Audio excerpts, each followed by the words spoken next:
హైదరాబాద్ లో TRS LP భేటీ ముగిసింది. ఈ భేటీలో సీఎం కేసీఆర్ కీలక వ్యాఖ్యలు చేసినట్లు తెలుస్తోంది. ప్రభుత్వం అనేక సంక్షేమ కార్యక్రమాలు చేపట్టినా ఎమ్మెల్యేలు ప్రజల్లోకి తీసుకెళ్లడం లేదన్నారు. దీనికి సంబంధించి మరింత సమాచారం మా కరెస్పాండెంట్ నరసింహారావు అందిస్తారు. నరసింహ, చెప్పండి, టీఆర్ఎస్ ఎల్పీ భేటీ విశేషాలు ఏంటి?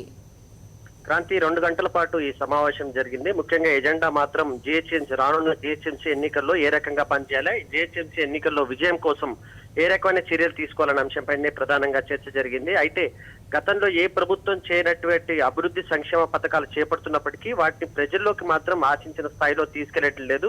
గతంలో చేయని పనులను కూడా ప్రభుత్వాలు చెప్పిన పరిస్థితి కనిపించింది, కానీ ఇప్పుడు చేసిన పనులను కూడా తాము చెప్పుకోలేకపోతున్నాం. దీనికి ప్రధానంగా ఎమ్మెల్యేలు, ఎమ్మెల్సీలు, ఎంపీలు గ్రామ స్థాయిలో పర్యటించే ఈ నేతలు ప్రభుత్వం ఏ కార్యక్రమాలు చేపడుతుంది, ఏ రంగానికి ఎంత కేటాయిస్తుందన్న అంశాన్ని కూడా కనీసం చెప్పుకోలేని పరిస్థితి వస్తుంది. కనుక ఖచ్చితంగా ఇక్కడి నుంచి ఎమ్మెల్యేలు కానీ, ఎమ్మెల్సీలు కానీ, లేకపోతే ఎంపీలు కానీ ఎక్కడ సమావేశాలు పెట్టినా, గ్రామ స్థాయిలో ఎక్కడ మీటింగ్లు జరిగినా ఖచ్చితంగా ఇప్పటి వరకు గత 19 నెలల్లో ప్రభుత్వం చేపడుతున్న అభివృద్ధి సంక్షేమ పథకాలను ఖచ్చితంగా ప్రజలకు వివరించాల్సిందని ఆదేశించారు.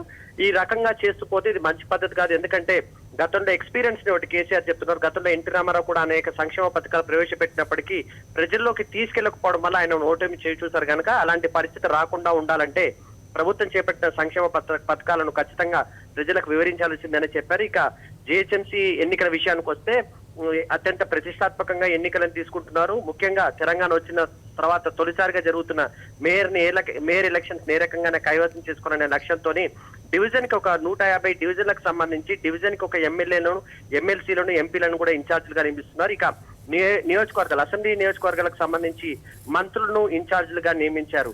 రేపటి నుంచే మంత్రులు కానీ, ఎమ్మెల్యేలు కానీ వారికి కేటాయించిన డివిజన్లలో, అసెంబ్లీ సెగ్మెంట్లలో ప్రచార కార్యక్రమాలు చేపట్టాలని కేసీఆర్ ఆదేశించారు.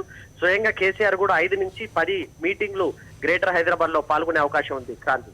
Okay Narasimha, thanks for the inputs.